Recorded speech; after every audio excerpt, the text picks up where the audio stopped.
બીમાર રહેતો હતો કેટલો ટાઈમ એટલે આમ કઈ ફેફસાની કે એવી તકલીફ અને એમને સારવાર મળેલી ખરી એમને સારવાર તમે કીધું દવાખાના લઈ ગયા હતા પછી તો સંગાઈ લઈ ગયા હતા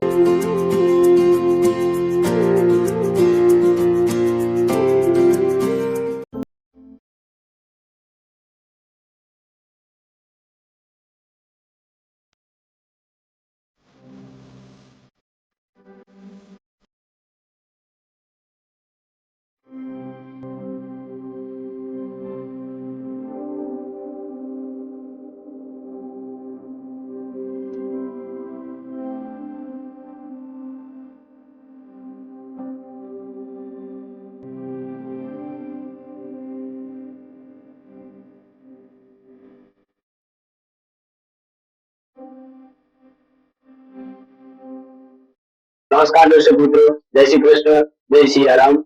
આજે અમે સુરેન્દ્રનગર જિલ્લાના લીંબડી તાલુકાના પાંદરી ગામે આવ્યા છીએ કે જ્યાં એક જરૂરિયાતમંદ પરિવાર છે અને હિન્દુ ધર્મ અનુસાર પવિત્ર શ્રાવણ માસ ચાલી રહ્યો છે ત્યારે આ પરિવારને આપણે ટેકો આપવાનો થોડો પ્રયત્ન કરીએ। જય શ્રી કૃષ્ણ બેન। તમારા ઘરમાં સભ્યો કેટલા છે? 4 સભ્યો છો। એક દીકરી એક દીકરો અને એક મારા સસરા ને હું।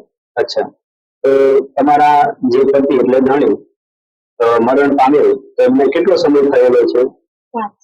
5 વર્ષ જેટલો સમય થયો છે। તો એમને શું તકલીફ હતી? બીમાર રહેતો હતો કેટલો ટાઈમ એટલે આમ કઈ ફેફસાની કે એવી તકલીફ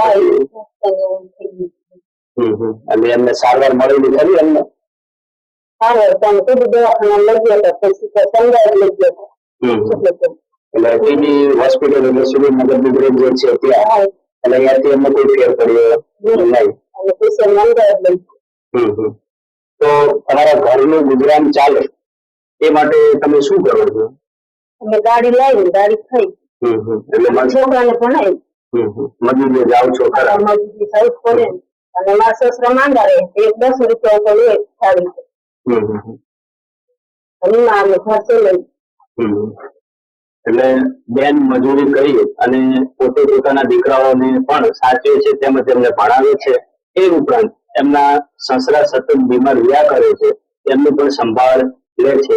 તો આ વિડીયોના માધ્યમ દ્વારા જે પણ કોઈ ભાઈઓ જોતા હોય તો શક્ય હોય તો તમારા સુપ્રસંગે છોકરાઓના જન્મદિવસ નિમિત્તે આ પરિવારને તમે કોઈ પણ રાશન કીટ કે એવું પણ ભેટ આપી શકો છો। પરિવારમાં ગામનું નામ બોલું છું, સુરેન્દ્રનગર જિલ્લાનું લીંબડી તાલુકાનું પાંદરી ગામ છે જ્યાં આ પરિવાર છે તે પોતે મજૂરી કરી અને કહેવાય છે કે થોડીક અત્યારે તકલીફમાં છે તો આવા પરિવારની પણ મદદ કરશે। તો બેન તમને આ 1 મહિનાની જે રાશનની કીટ આપેલ છે તે અમદાવાદ જિલ્લાના ધોલેરા તાલુકાના અમિયાળા ગામથી વણાર પ્રવીણસિંહ નારુગા દ્વારા આપવામાં આવી છે કે જેના પિતા રામચરણ પામેલ હતા એટલે એમને એક સંકલ્પ કરેલો કે એક પરિવારને હું મદદ કરીશ તેમજ એક 500 રૂપિયા તમારે બાળકોના પરચુરણ ખર્ચ માટે આપેલ છે।